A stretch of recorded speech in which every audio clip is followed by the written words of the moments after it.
Hello everyone, this is Om Prakash and today we are going to have discussions on two dimension motions. तो इससे पहले हम to dimension motions में एक्सेलरेशंस की पढ़ाई करें, ज़रा रिकॉल कर लेते हैं कि हमने वन डायमेंशन मोशंस में क्या पढ़ा था कि एक्सेलरेशन जो हुआ करता था वन डायमेंशनल मोशन में एक्सेलरेशन इज डिफाइंड एज क्या चीज़, तो change in velocity del V by del T. ठीक है, ये वन डायमेंशनल मोशन का केस था। Acceleration is defined as del V by del T, जो पहला हमें चेंज इन वेलोसिटी बता टाइम हुआ करता था। और इंस्टेंटेनियस एक्सेलरेशन का केस जो हम पढ़ते थे तो वो हो जाता था acceleration A is equal to limit del T tending to zero del V del T, जो फाइनली फिगर आउट होकर के क्या आता था, D V by D T आता था। Rate of change in velocity जो आता था उस केसेस में। तो वन डायमेंशनल मोशन के केसेस में क्या था कि जब भी कोई बॉडी मोशन में होती थी, जैसे कि केसेस देखिए ये बॉडी है और अगर इसकी ये इधर की ओर मूव कर रही है, इधर की ओर मूव कर रही है, मतलब इसका वेलोसिटी किधर है, इधर की ओर है। तो एक्सेलरेशंस का डायरेक्शंस दो ही हुआ करता था, या तो ये एक्सेलरेशंस इस डायरेक्शन में लगता था ए, और या नहीं तो ये एक्सेलरेशंस इस डायरेक्शन में लगता था ए। तो एक्सेलरेशंस के दो ही डायरेक्शंस हुआ करते थे, आइदर अलोंग द मोशंस और in opposite directions of the motions.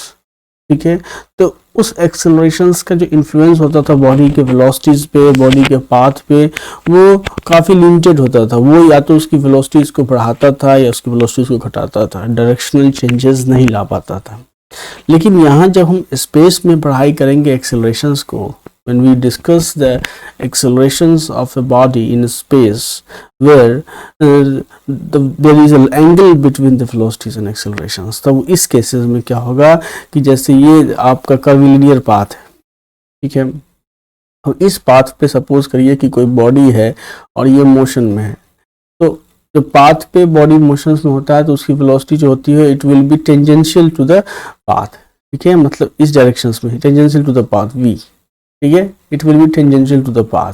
Initial velocity जो होती है ना, पढ़ा भी है कि the velocity of a body travelling along a trajectory is tangential to the path, tangential to the trajectory at that point.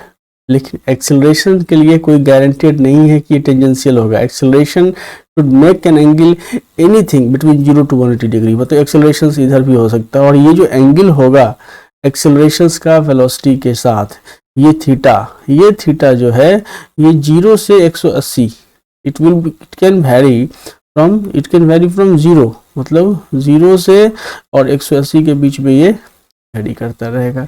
तो इसकी वजह से क्या होता है कि डायरेक्शनल चेंजेस भी ये मोशंस, बॉडी के मोशंस पे ला पाता है। तो थोड़ी सी चीज़ें कॉम्प्लेक्स हो जाती हैं जब हम लोग एक्सेलरेशंस को सेकंड डायमेंशन मोशंस में कंसीडर करते हैं। तो let's move on and see now. Here, what we are trying to explain is that a body is moving along a curvilinear path expressed by the dotted line. You can see here, ये path है, ये trajectory है body का, ठीक है, और इस trajectory पे कोई body move कर रही है जो at a time ti, मतलब ये initial time ti पे जो है सो बॉडी रिकॉग्नाइज की गई at a position R I, इस पोजिशन पे बॉडी रिकॉग्नाइज की गई जिसका पोजिशन वेक्टर आर आई था। और after the time T I, मतलब कि डेल टी टाइम के बाद, या फिर कह सकते हैं टी एफ टाइम पे, मतलब पर्टिकुलर टाइम टी एफ पे बॉडी यहाँ रिकॉग्नाइज की गई और इसका पोजिशन वेक्टर क्या था, तो यहाँ आर एफ मेंशन्ड है ये पोजिशन। ठीक है, तो अब क्या है, तो एक्सेलरेशन जो होगा, एक्सेलरेशन, ये बॉडी क्या मूव कर रही है, देखिए हमारा एक्स वाई प्लेन में, the path of the body ये क्या है, ये एक्स वाई प्लेन में मूव कर रही है, इसका एक्स कोऑर्डिनेट वाई कोऑर्डिनेट दोनों चेंज हो रहा है, तो इसकी वेलोसिटी चेंज हो रही है। Velocity of the body will changes at every time interval. When a body is traveling in space, its velocity changes in every time interval। ठीक है, हर समय अंतराल का उसकी वेलोसिटी बदल रही है। जैसे देखिए इस पॉइंट पे है तो इसकी वेलोसिटी क्या होगी, कर्व के अलॉन्ग टेंजेंट होगी, तो इसकी वेलोसिटी इसने ऐसी बनाई टेंजेंशियल टू द पाथ। और एट टाइम टी एफ पे बॉडी यहाँ पे नोटिस की गई और इसका जो ट्रेजेक्ट्री था वो ऐसा था, तो इसकी वेलोसिटी जो है सो at tangential to the curve, इसकी वेलोसिटी ये नोटिस की गई। अब यहाँ क्लियरली देख रहे हैं। तो एक्सेलरेशन जो है, जो इस कंडीशंस में, it is defined as the change in velocity with time. यहाँ भी है del v by del t and this is df, del v is nothing but vf minus vi by tf minus ti। तो यहाँ पे जो vf minus vi है वो क्या है, वेक्टोरियल डिफरेंस है। You can see that vector of vf minus of vector of vi is equal to vector of vf plus और यहाँ पे माइनस वेक्टर ऑफ vi। ठीक है, तो जो वेक्टर vi का इनिशियल डायरेक्शन था उसको अपोजिट करके vf के साथ ऐड कर देना है। तो हमको आपको क्या निकल जाएगा, तो डेल v निकल जाएगा, मतलब change in velocity del v निकल जाएगा।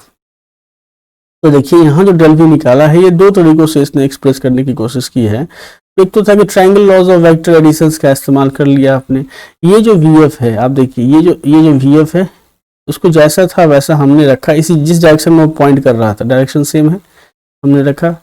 और vi जो था मेरा, वो मेरा vi क्या था, इस डायरेक्शन में। ठीक है, तो डेल v जो है सो उसने क्या किया, as per the triangles law जो है सो आप इसमें इस फिगर में as per the triangles law ये लिख सकते हैं कि vi vector vi plus del v vector del v is equal to vf। यहाँ से आप लिख सकते हैं कि vector vf is equal to vector del v, sorry this is vector del v, this is vector del v, vector del v change in velocity is equal to vf minus vi। ठीक है, आप यहाँ से clearly देख रहे हैं। तो ये भी ट्रायंगल लॉ ही ऑफ वेक्टर एडिशन ही है। और नहीं तो आप गौर से देखिए, ये है, ये वेक्टर क्या है, vf है, जो डायरेक्शन यहाँ vf का वही डायरेक्शन यहाँ पे, बस वेक्टर को पैरेलली शिफ्ट किए प्रोसेसिंग के लिए। और जो मेरा vi था वो ऐसा था, तो माइनस ऑफ vi क्या होगा, इसको अपोजिट डायरेक्शन में इधर की ओर जो है ये क्या होगा, ये होगा माइनस ऑफ vi। ठीक है, तो माइनस ऑफ vi क्या हो गया, ये जो है सो हमको जोड़ना है, माइनस ऑफ vi जो है सो हमको vf के साथ जोड़ना है, तो इसको हम इसका उठा करके इसके हेड पे लाएंगे। तो यहाँ से देखिए ये था, ये vf हो गया, और क्योंकि इसके साथ माइनस vi जोड़ना था तो माइनस vi को उठा करके इसके हेड पे लाएं। और as per the triangle law क्या हो गया, this plus this is equal to this, direction जो है सो ये होगा, दिस इज डेल v। ये वेक्टर प्रोसेसिंग का सिंपल कंसेप्ट है। तो हम ये देख पा रहे हैं कि एवरेज एक्सेलरेशंस क्या हो जाता है मेरा, del v by del T. Average acceleration is the ratio of the vector quantity del v and positive scalar quantity del t। As लिख सकते हैं आप, as average acceleration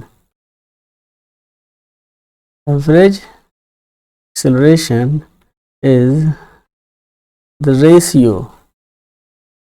of vector quantity del v, ठीक है, and positive scalar quantity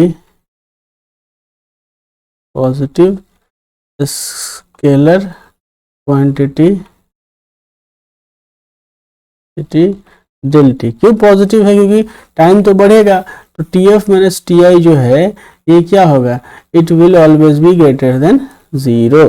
ये क्या होगा, ये ग्रेटर साइन है, इज ग्रेटर देन 0 से पॉजिटिव, इसीलिए क्या होगा, तो del v and positive scalar quantity del t।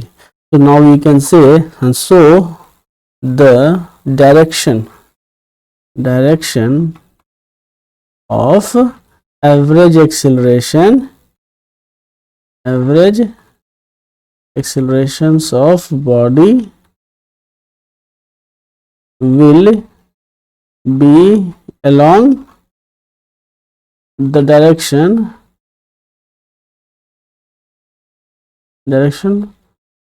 Of del v। तो जो चेंज इन वेलोसिटी का डायरेक्शन होगा वही एक्सेलरेशंस का भी डायरेक्शंस होगा। तो लॉस acceleration is a vector quantity, और एक्सेलरेशंस का जो डायरेक्शंस होगा वो चेंज इन वेलोसिटी के डायरेक्शंस के लॉन्ग होगा। मतलब अगर आप देखिए कि इस अभी अगर हम निकालते हैं कि ये इस और इस पोजीशंस के बीच में जो एक्सेलरेशंस का डायरेक्शंस क्या होगा, ये this is the direction of क्या चीज, ए एवरेज ऑल्सो। ये जो आप देख रहे हैं दोनों डायरेक्शन सेम, देखिए प्रोसेस दोनों आपने लगाया डिफरेंट कंसेप्ट का इस्तेमाल करके, लेकिन डेल v का डायरेक्शन क्या आ रहा है, pointing in this direction, pointing in this direction, दोनों पैरेलल लाइंस है। मतलब डेल v का डायरेक्शन जो है वही एवरेज एक्सेलरेशंस का डायरेक्शंस हो जाएगा ए। कई कई सवालों में पूछा जाएगा आपको कि बॉडी यहाँ से यहाँ मूव की तो उसका एवरेज एक्सेलरेशन का डायरेक्शन क्या होगा, तो वो आप अलोंग द डेल वी आप कर सकते हो। तो डेल वी निकालने आपको आना चाहिए, थोड़ा सा वेक्टर प्रोसेसिंग का जो है सो बेटर नॉलेज होना चाहिए, ट्रायंगल लॉज वगैरह समझ में आनी चाहिए, तो आप निकाल सकते हो कि एवरेज एक्सेलरेशन का डायरेक्शन क्या होगा। चलते हैं हम लोग नेक्स्ट स्लाइड पे। इंस्टेंटेनियस एक्सेलरेशन क्या होता है कि एवरेज एक्सेलरेशन जो हमारा होता है it changes, it has a different value, it may has a different value between different time interval. So average accelerations changes, AVE, average acceleration changes between different time interval,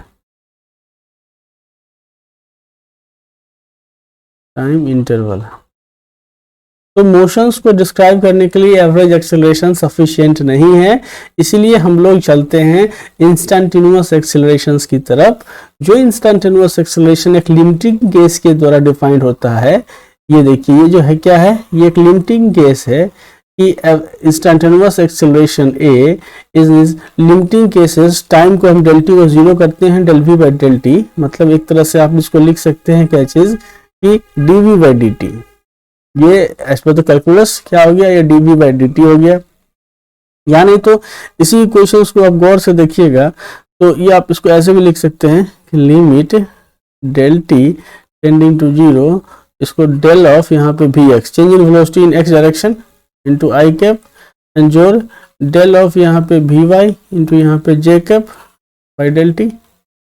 जब आप इसको तोड़ेंगे तो कैसे तोड़ेंगे, limit del T tending to zero del of V x by del T, ठीक है, into यहाँ पे आई कैप यूनिट वेक्टर जो limit del T tending to zero और del of v y by del t यहाँ पे जे cap. तो कहीं ना कहीं आप लिख सकते हैं ए एक्स इंटू आई कैप जोड़ ए वाई इंटू जे कैप, आप इसको लिख सकते हैं तरह से। तो ये जो हुआ आपका इक्वेशनल फॉर्मेट में, ठीक है, इसको या फिर ये आप इसको ऐसे भी लिख सकते हो, ये जो इससे लिखने से पहले आप इसको लिख सकते हो t v x by D t into I cap जो d v y by D t into यहाँ पे जे कैप, मतलब derivative of the velocity along x direction into unit vector I cap is the unit vector along x direction, derivative of velocity along the y directions into j cap the unit vector along the y directions हो जाता है। अब जो मेरा purpose है, ये जो नीचे का आप ये देख रहे हैं, ये पिक्टोरियल रिप्रेजेंटेशन हमने किया है, हम ये लिमिटिंग केस को ही समझाना चाहते हैं। एक्चुअली में जब हम लिमिटिंग केस को अप्लाई करते हैं तो होता क्या है, यहाँ पे आप सबसे पहले कुछ बातों को लेकर क्लियर हो जाइए कि the point P is the initial positions of the body. Body का इनिशियल पोजिशंस क्या है, तो point P is the initial positions of the body है, और उस समय जो वेलोसिटी है वो v है, जो कि क्या है, टेंजेंशियल टू द पाथ है। ये वेलोसिटी का नॉर्मल प्रिंसिपल है that the velocity of a body will always remains, instantaneous velocity of a body will always remains tangential to the directions of motions. तो ये आपको टेंजेंशियल है और ये आपको इसने यहाँ पे v से रिप्रेजेंट कर रखा है, ठीक है। ये क्या चीज से रिप्रेजेंटेड है, v से रिप्रेजेंटेड है। और P1, P2, P3, P1, P2, P3 are the positions of the body at the time interval of del T1, del T2 and del T3, ठीक है। अब यहाँ पे लिख लीजिए P1, P2 and P3 are position of body in time interval del T1, del T2 और del T3, ठीक है। और केस क्या है, यहाँ पे कंडीशन क्या है कि del T1 जो है वो सबसे बड़ा टाइम है ग्रेटर देन del T2, मतलब ये जो आप पिक्चर देख रहे हैं वो डिक्रीजिंग टाइम इंटरवल का पिक्चर है del T2। और ये डिक्रीजिंग टाइम इंटरवल पिक्चर ऐसे भी है क्योंकि आप देख रहे हैं कि हर टाइम इंटरवल पोजीशन नीचे की ओर आ रहा है, मतलब घट रही है। इसका मतलब क्या है, ये डिक्रीजिंग टाइम इंटरवल का मतलब सिचुएशन है। तो डेल T1 टाइम पे बॉडी यहाँ नोटिस की गई, तो ये था T टाइम पे था, और ये जो है सो डेल T1 टाइम के गैप के बाद बॉडी यहाँ नोटिस की गई, तो वेलोसिटी क्या हुई, v डैश जो हो गई वो टेंजेंशियल टू द पाथ हुई v डैश। तो क्या हो गया, वेक्टर v जिस जैसे यहाँ वेक्टर v शो कर रहा था जिस मैग्नीट्यूड के साथ, तो ये रहा, ये लेंथ इसका बताता है कि इनिशियल मैग्नीट्यूड क्या है, तो ये लेंथ और डायरेक्शन बताता है डायरेक्शन क्या है, सेम है, जैसे जो डायरेक्शन यहाँ है वही डायरेक्शन यहाँ है, तो लेंथ यहाँ रिप्रेजेंटेड है वही लेंथ यहाँ, जो कि उसके मैग्नीट्यूड को एक्सप्रेस करता है। और v प्राइम जो है वो आपको देख रहे हैं जिस डायरेक्शन में है उसी डायरेक्शन में शो करता है। As per the triangle law this plus this is equal to v prime, इसलिए डेल v बराबर क्या हो जाएगा, तो v प्राइम माइनस b यहाँ से निकाल सकते हैं। ये हो गया हमारा, ये जो डायरेक्शन हो गया, this is our direction for the change in velocity del v, ये हमारा डेल v का डायरेक्शन हो गया, और इसीलिए हमारा डेल v हो गया मतलब एवरेज एक्सेलरेशन का डायरेक्शन ये हो गया, इसलिए इसने शो कर रखा है कि this is the direction of average acceleration. तो अच्छा, ये इसमें एवरेज एक्सेलरेशन डायरेक्शन क्यों है इधर, क्योंकि डेल v का डायरेक्शन इधर है। अब देखिए, अब इस रिड्यूस टाइम पे देखते हैं, ये जो है सो हम डेल T2 टाइम पे देख रहे हैं इस कंडीशन को, ठीक है, ये डेल T1 टाइम बड़ा है डेल T2 टाइम से। अब इसमें क्या हुआ है, बॉडी ऑब्वियस है कि अपने P1 पोजीशन से नीचे ही होगी, यहाँ पे है, तो यहाँ जो वेलोसिटी है वो v प्राइम जो है टेंजेंशियल टू द पाथ, इसने यहाँ पे एक्सप्रेस कर रखा है। तो यहाँ देखिए v हो गया जो इनिशियल वेलोसिटी था, सो v प्राइम ये हो गया, तो डेल v ये हो रहा है। तो जैसे जैसे आप ये, फिर ये भी तीसरा केस है कि जैसे जैसे as the time reduces, time जैसे जैसे घटता है, तो you are noticing the changes in the direction of del v and magnitude of del v। तो समय के साथ साथ क्या होता है, एज द टाइम चेंजेस, आप लिख सकते हैं यहाँ पे एज टाइम चेंजेस, चेंजेस मतलब क्या changes, del T1 is greater than del T2 is greater than del T3, ये इस तरह का चेंजेस है जो फोटो में देख रहे हैं आप लोग, द टाइम चेंजेस, ठीक है। तो क्या होता है कि डेल v होगा, डेल v, ठीक है, del v direction magnitude would changes, जो आपको चेंज इन वेलोसिटीज है इसका क्या होता है, तो direction and magnitude, magnitude both, दोनों का दोनों बदलता है चेंजेस, ठीक है।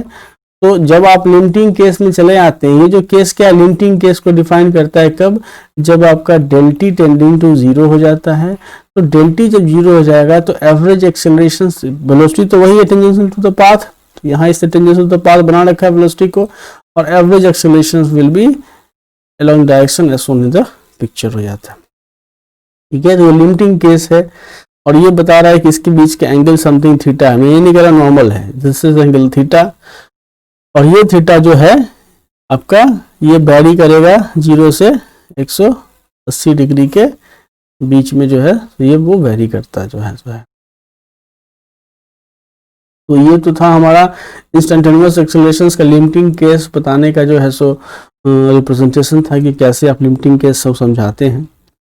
और लिमिटिंग केस को समझाने के बाद मैं एक चीज़ और ये कहना चाहूँगा कि आप जब देख रहे हैं कि एक्सेलरेशन जो ए, जो एवरेज एक्सेलरेशंस है, एवरेज एक्सेलरेशन ए जो कि आप लिख रहे हैं यहाँ से del V by del T, ठीक है, या फिर जो इंस्टेंटेनियस एक्सेलरेशन है A vector A, instantaneous acceleration जो है वो आप लिखते हैं D V by D T, ठीक है। तो जब आप ऐसा लिखते हैं तो वेलोसिटी क्या है, velocity is a vector quantity, ठीक है, मतलब वेक्टर v क्या है, इसके पास ये क्या है, तो वेक्टर क्वांटिटी है, और इसके पास क्या है, तो मैग्नीट्यूड है, मैग्नीट्यूड है, और डायरेक्शंस दोनों है, डायरेक्शन दोनों है, ठीक है। It has both magnitude and directions. तो टाइम डेरिवेटिव में तो दोनों कंपोनेंट आएगा, मैग्नीट्यूड भी आएगा और डायरेक्शंस भी आएगा।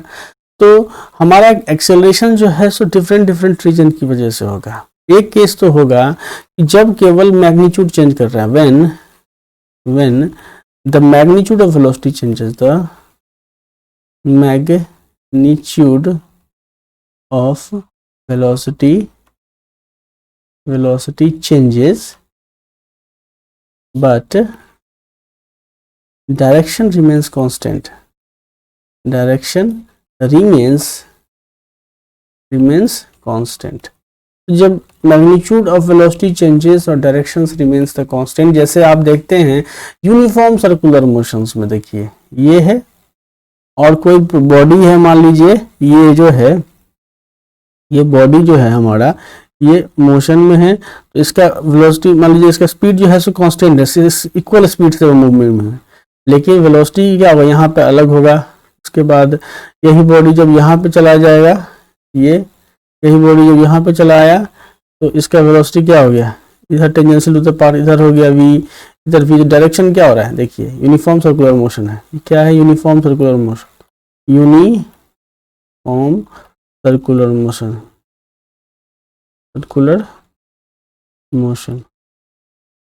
So when the magnitude of the velocity changes but the directions remains the constant, नहीं, ये जो है ये केसेस, इसकी ये इसका केसेस नहीं हुआ, इसमें डायरेक्शन चेंज हो रहा है। इसका केसेस क्या हुआ, आप इसके केस के लिए आप बात करेंगे स्ट्रेट लाइन मोशंस की, बॉडी यहाँ पे है और ये जो है सो इसका वेरिएबल वेलोसिटी से मूव कर रही है, तो इसमें क्या होता है कि magnitude of the velocity changes, velocity का जो है सो मैग्नीट्यूड बदलता है, लेकिन डायरेक्शंस रिमेन्स द कांस्टेंट, मतलब एक्सेलरेशन इस डायरेक्शंस में लग रहा है ए। ये स्ट्रेट लाइन मोशन का केसेस है, ठीक है, उस केसेस में जो है सो करते हैं। तो हमारा ये केसेस आता है when the magnitude of the velocity changes and directions remains the constant. तो जब मैग्नीट्यूड बदलता है तो उस केसेस में जो मेरा एक्सेलरेशन होता है वो क्या होता है, टेंजेंशियल होता है, टेंजेंशियल एक्सेलरेशंस कहलाता है। इसे इस कंपोनेंट को टेंजेंशियल एक्सेलरेशन कहते हैं। और दूसरा मेरा एक केस होता है, यहाँ से सेकंड केसेस की हम बात कर रहे हैं कि when magnitude remains constant, magnitude remains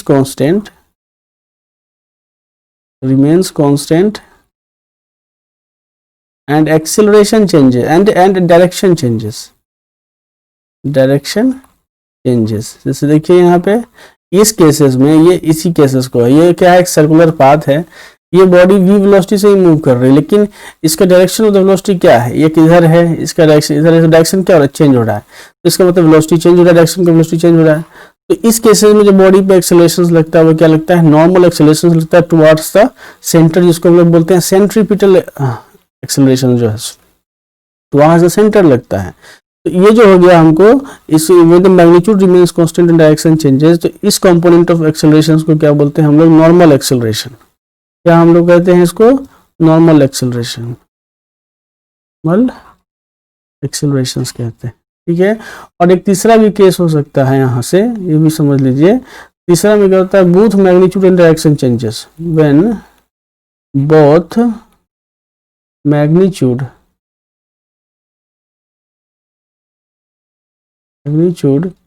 and direction changes, तो जब मैग्नीट्यूड और उसका डायरेक्शन दोनों चेंज करेगा तब का केस एक अलग होगा। इस तरह से 3 केसेस होते हैं। तो कहने का मतलब मेरा यही है कि the acceleration accounted due to the change in the magnitude of the velocity is called as tangential acceleration, ठीक है। इसको आगे भी हम लोग काफी डिटेल में पढ़ेंगे, लेकिन फिर भी एक लाइन में मेंशन कर दूं कि यहाँ से the acceleration accounted due to only change in magnitude of velocity is called tangential acceleration,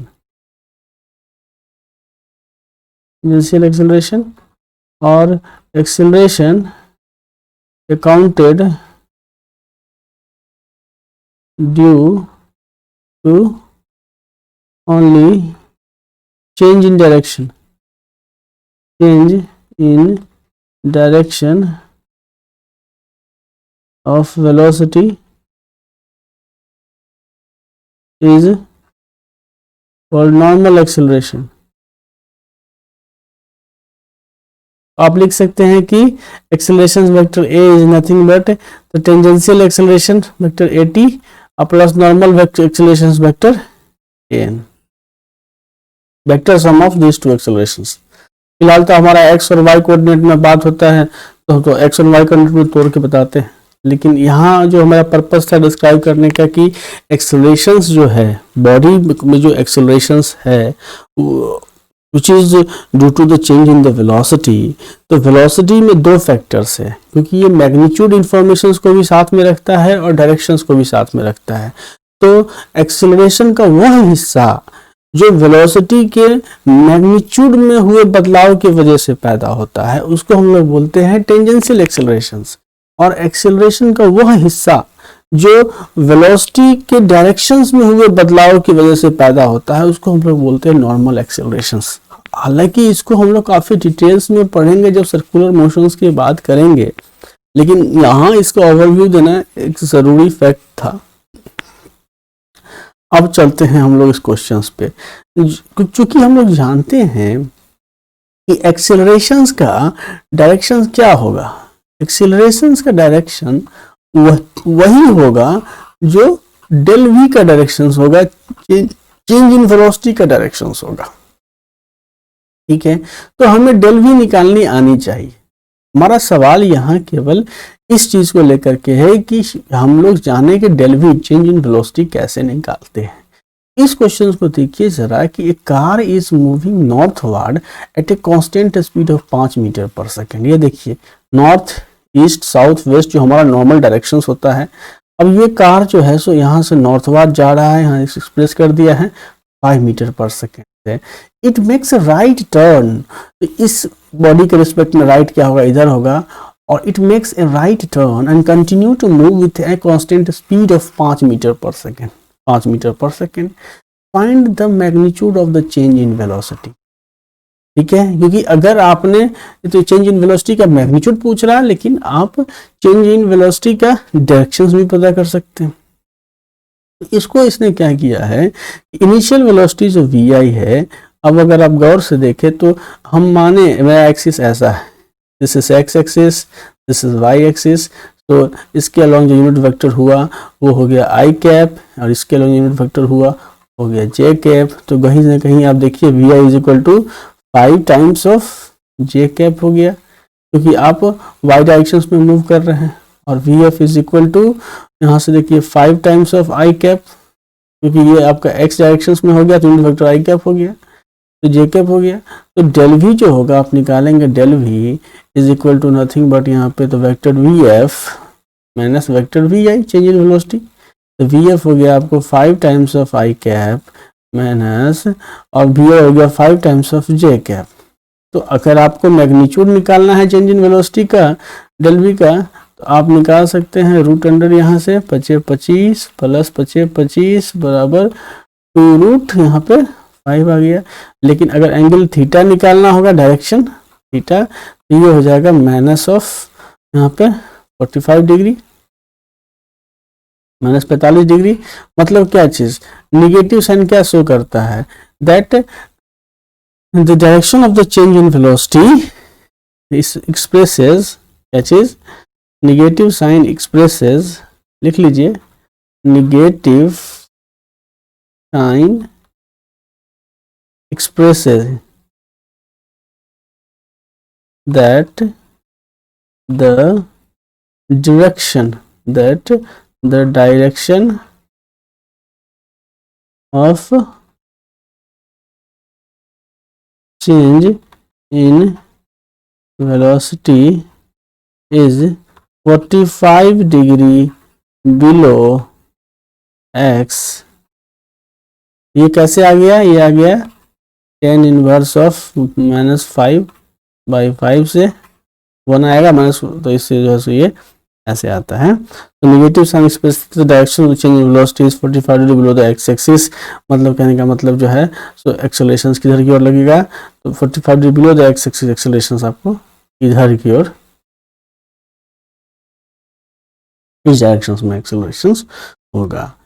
चलिए अब यहाँ एक सवाल है, ये सवाल है थोड़ा सा मैथमेटिक्स और फिजिक्स दोनों को कोरिलेट करता हुआ। ये सवाल पूछ रहा है कि इसका और इसका क्या मतलब है, मतलब कि mode of D vector v by dt क्या कहता है? dv बाई dt कहता है एक्सेलरेशन। इसका मतलब हो गया कि मैग्नीट्यूड ऑफ एक्सेलरेशन। ठीक है। और दूसरा टर्म है हमारा D mode of vector v by dt। तो हम जानते हैं एज वी नो कि मोड ऑफ वेक्टर v क्या होता है? Mode of vector v is speed. तो ये डेरिवेटिव हमारा क्या बताता है? ये हमारा बताता है rate of change in speed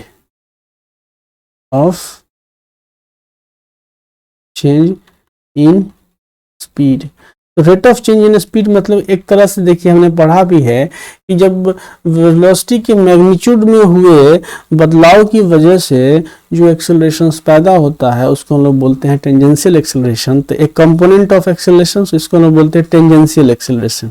tangential acceleration एक ये एक्सेलरेशन का एक कंपोनेंट है।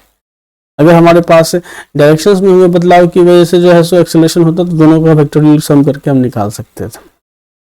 तो ये हो गया मेरा क्या चीज rate of change in space tangential accelerations. तो सवाल दूसरा पूछा गया है आपसे कि कैन दीज बी इक्वल। अब आप एक चीज बताइए कि वेलोसिटी और स्पीड बराबर कब होते हैं? वन डायमेंशनल मोशंस में बराबर होते हैं। तो वन डायमेंशनल मोशन का केस हम डील करेंगे जहां वेलोसिटीज का डायरेक्शन चेंज ही नहीं करेगा, तो ये दोनों केसेस बराबर हो जाएगा। तो हम क्वेश्चन नंबर बी का जवाब लिख सकते हैं they can be equal in one dimension motions. They can be equal in one dimension motion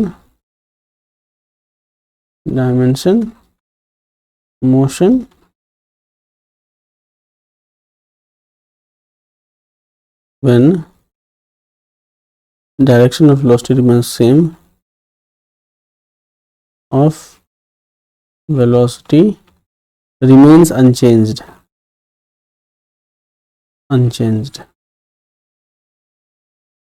नहीं, ठीक है।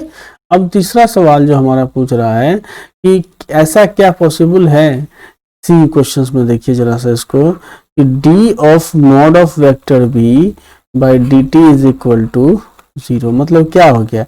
इस इक्वेशंस का मतलब यही हुआ कि स्पीड जो है वो कांस्टेंट है। क्या हो गया? स्पीड कांस्टेंट है। समझिए इस चीज को, ये क्या कह रहा है कि स्पीड कांस्टेंट है। ठीक है। अब स्पीड कांस्टेंट है और दूसरा कह रहा है क्या चीज? मॉड ऑफ यहाँ पे D V by D T is not equal to G. Speed constant है लेकिन अब देखिए क्या होता है, वेलोसिटी इज नॉट कांस्टेंट। मतलब क्या चीज कि वेलोसिटी कांस्टेंट नहीं है। इसका मतलब हो गया कि velocity is not constant, velocity changes. Speed constant है, इसका मतलब है कि मैग्नीट्यूड जो होगा वेलोसिटी का वो चेंज नहीं कर रहा, वो डायरेक्शन चेंज कर रहा है। तो ये कब होगा कि मैग्नीट्यूड स्पीड सेम है, डायरेक्शन चेंज कर रहा है? तो अभी अभी जो हमने पढ़ा है यूनिफॉर्म सर्कुलर मोशन का केस, जैसे बॉडी सर्कुल है और सर्किल में जब बॉडी कोई ट्रेवल करती है, जैसे ये बॉडी है और ये ट्रेवल कर रही है, तो इसकी वेलोसिटी मान लीजिए v है, यही स्पीड यही रहेगा, लेकिन v स्पीड से ट्रेवल कर रही है तो यहाँ भी v स्पीड रहेगा। तो v स्पीड यहाँ है तो यहाँ भी v speed tangential to the path, तो v स्पीड, तो स्पीड तो वही है लेकिन डायरेक्शन क्या हो रहा है, बदल रहा है। तो ये केसेस पॉसिबल है कब? जब हम लोग यूनिफॉर्म सर्कुलर मोशन की बात करते हैं। तो यूनिफॉर्म सर्कुलर मोशंस की बात करते हैं। तो ऑब्जेक्टिव में पूछ सकता है कि which of the following conditions defines या describes the uniform circular motions. तो आप इसमें देख के डाल सकते हैं कि चूंकि यहाँ पे dv बाई dt जो मैग्नीट्यूड ऑफ स्पीड जब 0 है, इसका मतलब स्पीड कांस्टेंट है, और देख रहे हैं कि dv बाई dt मतलब कि rate of change of the velocity जो है सो कांस्टेंट नहीं, मतलब वेलोसिटी चेंज कर रहा है। इसका मतलब ये हो गया। और ये लास्ट का केस है, जरा इसको गौर से फरमाया जाए कि ये कह रहा है कि d of mod of v by D T is not equal to 0। मतलब क्या है? स्पीड चेंज हो रहा है, speed is changing. Speed is changing का मतलब क्या है कि magnitude of velocity changing. Magnitude of velocity changing, speed changing मतलब मैग्नीट्यूड ऑफ वेलोसिटी चेंजिंग, और दूसरी तरफ ये जो है ये कह रहा है कि स्पीड कांस्टेंट है, वेलोसिटी कांस्टेंट है। ऐसा तो संभव ही नहीं है कि वेलोसिटी कांस्टेंट कैसे हो जाएगा। जब स्पीड चेंजिंग है, यहाँ आप देख रहे हैं ये जो पोजीशन है क्या चीज की स्पीड इज चेंजिंग, ठीक है, इसलिए मैग्नीट्यूड ऑफ वेलोसिटी चेंजिंग, एक तरफ बोल रहे हैं कि वेलोसिटी चेंजिंग, इसका मतलब ये केसेस जो है सो इनवैलिड केस है, ये पॉसिबल नहीं है, this is a invalid case, invalid.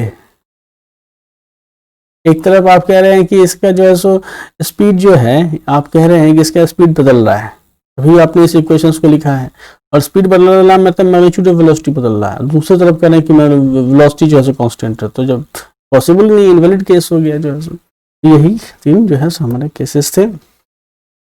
अब ये बड़ा इंपॉर्टेंट चीज है, angle between the velocity vector and accelerations vector, कि जब भी कोई बॉडी मोशंस में होती है, जैसे मान लीजिए ये कर्वीलिनियर पाथ है और यहाँ कोई बॉडी है ये, और ये मोशन में है, तो हमें तो नॉर्मल फंडा पता है कि बॉडी का जो इनिशियल मतलब इंस्टेंटेनियस वेलोसिटीज होगा वो टेंजेंशियल टू द पाथ होगा, तो ये टेंजेंशियल टू द पाथ मतलब पैरेलल टू द पाथ है, और उसको हम लोग बोलते हैं कि वेलोसिटी v है। लेकिन एक्सेलरेशन जो है सो उसके केसेस में ऐसा कुछ डिफाइंड नहीं है, एक्सेलरेशन किधर भी हो सकता है। हम मानते हैं, एज्यूम कर रहे हैं कि acceleration is at an arbitrary angle theta from the body, from along acceleration जो है it is at an arbitrary angle theta from the velocity of a body, ठीक है। तो ये जो थीटा का जो डायरेक्शंस होगा, ये वेलोसिटी को क्या मतलब बॉडी के मोशंस को कैसे इन्फ्लुएंस करता है, हम ये समझना चाहते हैं। हमारा जो पर्पस है वो angle between the velocity vector and accelerations vector, यही समझना है। और इसका क्या मतलब महत्व क्या है, जैसे कोई बॉडी है, यहाँ आप देखें ए और थीटा, कोई बॉडी, हम जब स्ट्रेट लाइन मोशन की बात कर रहे थे, जब पढ़ रहे थे स्ट्रेट लाइन मोशन में, तो कोई बॉडी था, और जब ये बॉडी मोशंस में होती थी या तो इधर, तो एक्सेलरेशंस हमारा या तो इधर लगता था ए, या नहीं तो इधर की ओर लगता था ए, ठीक है, एक्सेलरेशन इधर की ओर लगता था। तो बॉडी जो है सो अपना स्ट्रेट लाइन मोशन में मूवमेंट करता था। लेकिन यहाँ पे क्या है कि एक्सेलरेशन जो है वो वेलोसिटी के अलोंग भी लग सकता है, या वेलोसिटी से एक पर्टिकुलर एंगल पे भी लग सकता है। तो उस एक्सेलरेशंस का इन्फ्लुएंस बॉडी के मोशंस पे क्या होगा।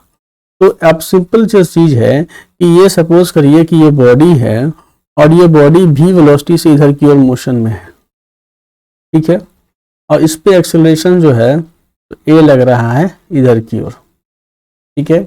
अब ये एंगल जो है यहाँ पे क्या है, थीटा। तो ये तो चीज लाजमी है कि यदि थीटा, ये मेरा जो थीटा का वैल्यू, यहाँ से देखिए कि यदि थीटा का वैल्यू जो है, if theta is greater than 0, ठीक है, थीटा जो है ग्रेटर इक्वल टू 0 है, और यहाँ पे लेस देन 90 है, इसका मतलब क्या है कि एक्सेलरेशंस का एक कंपोनेंट वेलोसिटी के अलोंग लगेगा, इसीलिए वेलोसिटी बढ़ेगा। तो क्या होगा, वेलोसिटी इंक्रीजेस। बात को समझे, अगर ये एक्सेलरेशन इधर है, अलोंग द वेलोसिटी क्या एक्सेलरेशंस लगा, ए कॉस थीटा लगा, ठीक है। तो ये प्रोजेक्शन क्या पॉजिटिव प्रोजेक्शन होगा, तो वेलोसिटी के अलोंग जब एक्सेलरेशन होगा या एक्सेलरेशंस का प्रोजेक्शंस वेलोसिटी के अलोंग होगा, तो वेलोसिटी जो है तो बॉडी का स्पीड क्या होगा, वेलोसिटी क्या होगी, बढ़ेगी, ठीक है। और यही यदि थीटा 90 डिग्री होता तो एक्सेलरेशन का प्रोजेक्शन वेलोसिटी के अलोंग क्या होता, 0 हो जाता, ये क्या हो जाता, 0। इसीलिए जो है so acceleration does not influences the velocity, acceleration does not influences speed, influences speed, ठीक है। वेलोसिटी इंक्रीज मतलब क्या है, स्पीड इंक्रीज करता है। हम स्पीड की चर्चा स्पेशली कर रहे हैं कि वेलोसिटी बढ़ा मतलब स्पीड बढ़ा। थीटा 90 डिग्री है, इसका मतलब एक्सेलरेशंस जो है ये क्या होगा, ये 90 डिग्री का मतलब होगा ये।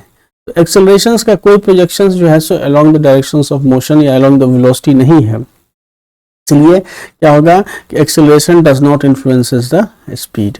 और यही थीटा की वैल्यू जब आपका क्या हो जाता है, ग्रेटर देन 90 हो जाता है और लेसर इक्वल टू 180 डिग्री हो जाता है, तो क्या होगा कि एक्सेलरेशंस का प्रोजेक्शन क्या होगा कि अपोजिट टू द वेलोसिटी होगा, इसलिए स्पीड क्या होगी इसमें, speed of body in motion decreases.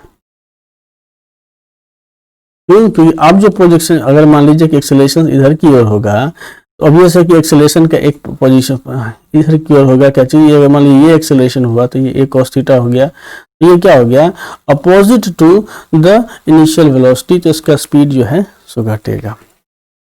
तो एक पॉइंट तो सबसे पहले यहाँ पे मेंशन हमें कर देता हूँ कि direction of A motion, direction of motion is along the velocity,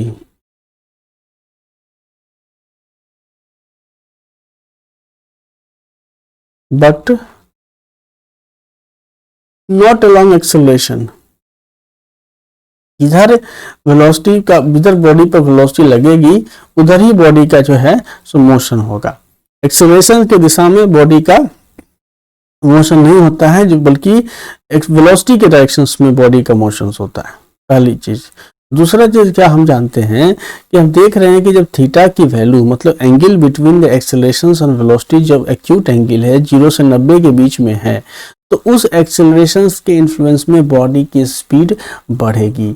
इसीलिए आप अगर कहीं ना कहीं गौर से देखेंगे तो वेक्टर जो है, vector V dot vector A जब आप लिखते हैं, जो कि मॉड ऑफ वी और mod of A cos theta होता है, और ये थीटा अब कॉस थीटा होता है तो ये पॉजिटिव होता है 0 से 90 के बीच में, मतलब ये पॉजिटिव जब होगा तो क्या होगा, speed of the body in motion increases, speed of body in motion क्या होगा, इंक्रीजेस।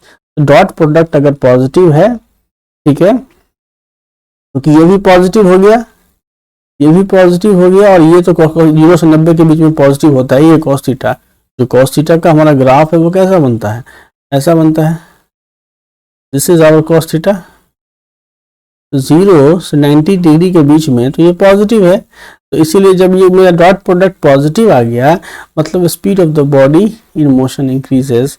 यही अगर डॉट प्रोडक्ट जो है तो मेरा निगेटिव हो जाता, तो क्या हो जाता, speed of body in motion decreases under influence of acceleration, under influence of acceleration, ठीक है। और यदि मेरा vector v dot vector a और ये 0 हो जाए तो क्या होगा कि acceleration does not changes the speed of the body, acceleration does not influences the speed of the body। कोई ऑब्जेक्टिव में ये पूछा जाता है, दोनों को वर्चुअल फॉर्म में रिप्रेजेंट कर देगा ए आई प्लस डिफरेंट कोफिशिएंट के साथ, और बोलेगा कि इस एक्सेलरेशन से बॉडी की वेलोसिटी घटेगी या बॉडी का स्पीड बढ़ेगा। तो ये चीज़ें जो है सो निकालते हैं हम लोग इसका इस्तेमाल करके जो है सो। अब एक छोटा सा सवाल है, ज़्यादा कुछ नहीं है इसमें। कह रहा है क्या चीज़ कि a particle is moving in a x y plane. भैया एक्स वाई प्लेन की बात इसने कर दी है, तो लीजिए एक्स वाई प्लेन हम लोग बना ही लेते हैं। This is my x plane, x axis, this is my y axis and this is my x y plane, x Y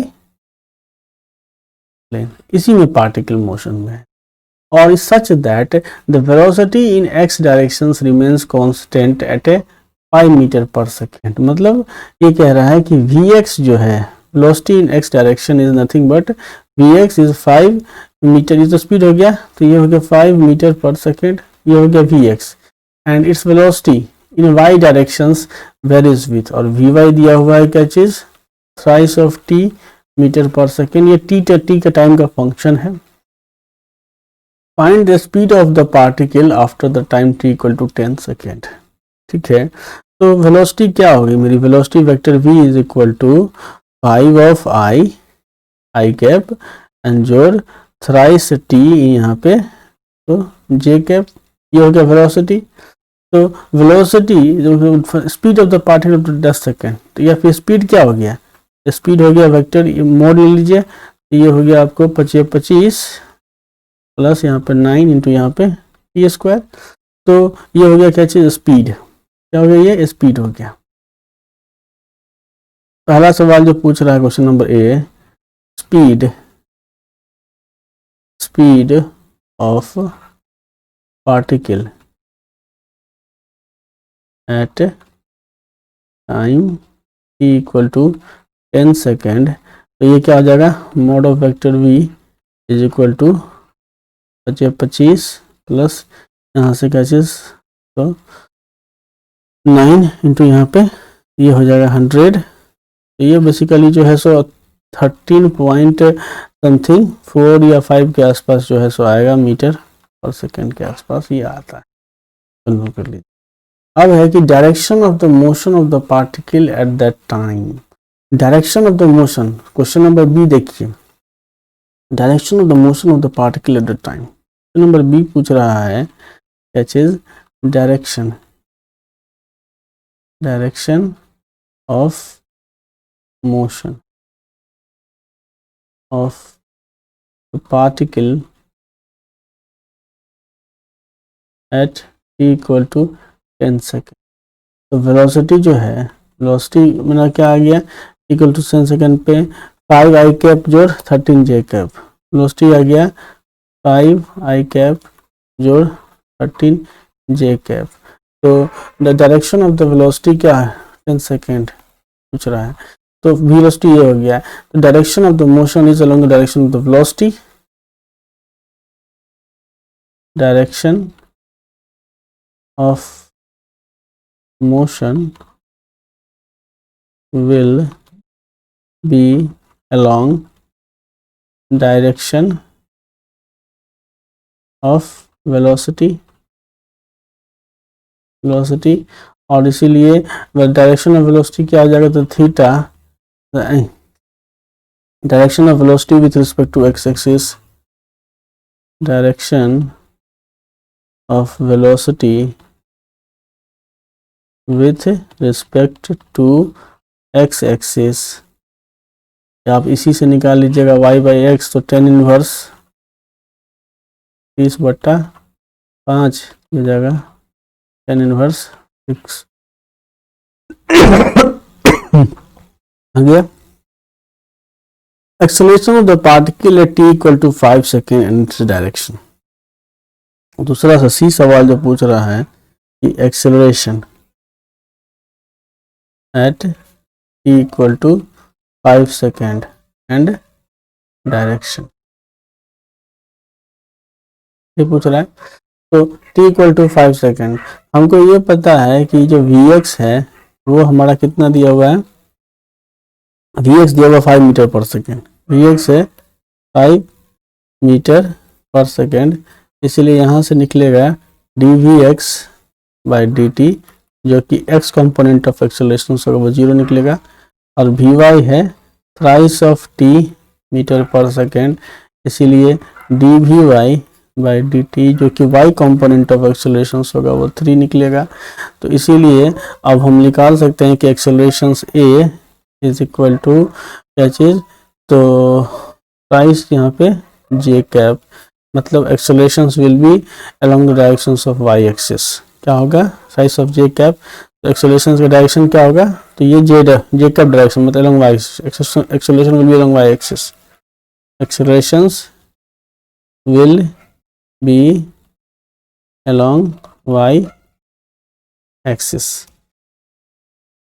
अब displacement of the particle at this instant, 5 second पे displacement क्या होगा, तो ये तो देख लिए कि आपको ये आ गया यहाँ से, ये ठीक है, वेलोसिटी ये आ गया, तो ये तो कांस्टेंट वेलोसिटीज है, तो डिस्प्लेसमेंट भी आप यहाँ से निकाल सकते हैं। यहाँ से क्या चीज़ की एक्स कंपोनेंट क्या निकलेगा, डिस्प्लेसमेंट का एक्स कंपोनेंट, मतलब सी डी जो है तो आपका निकलेगा क्या चीज़, तो आर एक्स, मतलब आर एक्स क्या निकलेगा, तो 5 मीटर पर सेकेंड से 5 सेकेंड के बाद तो 5 इंटू 5 बराबर 25 मीटर। और y तो आप लिख सकते हैं यहाँ से कि dy by D T is equal to 3t, इसीलिए तो dy is equal to 3t into d t, इसीलिए इंटीग्रेट जब करेंगे हम लोग इसको ऐसे, ये हो जाएगा y is equal to 3t square by 2, तो 3 इंटू 25 बट्टा यहाँ पे 2, तो जो आएगा सो, इसीलिए हम लोग लिख देंगे vector r is equal to r x into I cap जोड़ r y into j cap, यहाँ से डिस्प्लेसमेंट निकल जाएगा। और उसी तरह से लास्ट इक्वेशंस ऑफ ट्रेजेक्ट्री, तो ये जो सवाल है आपका ये वाला इक्वेशंस ऑफ ट्रेजेक्ट्री एलिमिनेट करिए। आप देख रहे हैं equations of the trajectory of the particle if it start at time t बराबर 0 फ्रॉम द रेस्ट। तो इक्वेशंस ऑफ ट्रेजेक्ट्री बता रहा है वेलोसिटी v बराबर क्या है, थ्राइस ऑफ t, ठीक है, velocity v is equal to thrice of t है, और v x sorry v y is equal to thrice of t है, और वी एक्स जो है सो आपको कितना दिया हुआ है, तो 5 metre per second. Equations of trajectory अब मैं यहाँ जो है यहाँ से देखिए v x is equal to 5 और v y is equal to thrice of t, v y is equal to thrice of यहाँ पे क्या है, तो t है। तो ये जो है सो आप निकाले थे कि y बराबर क्या हो गया था, 3t स्क्वायर बाई 2 हो गया, और x बराबर क्या हो गया था, तो x बराबर हो गया था आपको 5t। तो यहाँ से जो है सो t का वैल्यू इक्वेट करिए, तो t हो जाएगा कितना, t is equal to 5x/5, और ये x/5 इसमें डाल दीजिए, तो ये हो जाएगा कितना, तो y इज इक्वल टू 3/2 और इंटू यहाँ पे x/5 पे स्क्वायर, तो y और x के टर्म्स में जो फंक्शंस हो गया वही इक्वेशंस ऑफ ट्रेजेक्ट्री हो जाता है, ठीक है। तो मैंने कहने का मतलब ट्रेजेक्ट्री मतलब क्या होता है कि ट्रेजेक्ट्री जो होता है वो बेसिकली फंक्शन होता है y is equal to f of x, यही ट्रेजेक्ट्री को डिस्क्राइब करते हैं, ट्रेजेक्ट्री को डिस्क्राइब करते हैं। तो आपने देखा यहाँ पे कि हमको ये मेंशन था कि वेलोसिटी इन x डायरेक्शंस जो है वो कितना था, वेलोसिटी इन x डायरेक्शंस था हमारे पास आपको यहाँ पे 5 मीटर पर सेकेंड, तो ये हो गया वेलोसिटी इन x डायरेक्शन क्या हो गया 5। तो इसलिए हमने लिखा था कि x कोऑर्डिनेट क्या होगा बॉडी का, तो इस जगह at a time t this 5t, मतलब x पोजीशन मतलब द बॉडी एट 5t, और वेलोसिटी इन y डायरेक्शंस क्या था, तो थ्राइस t था, इसलिए जब डिफरेंशिएट किए थे तो ये आ गया था 3t स्क्वायर बाई 2 आ गया था, ठीक है। तो इस यहाँ देखिए इक्वेशन 1 हो गया, इक्वेशन 2 हो गया, फ्रॉम 1 एंड 2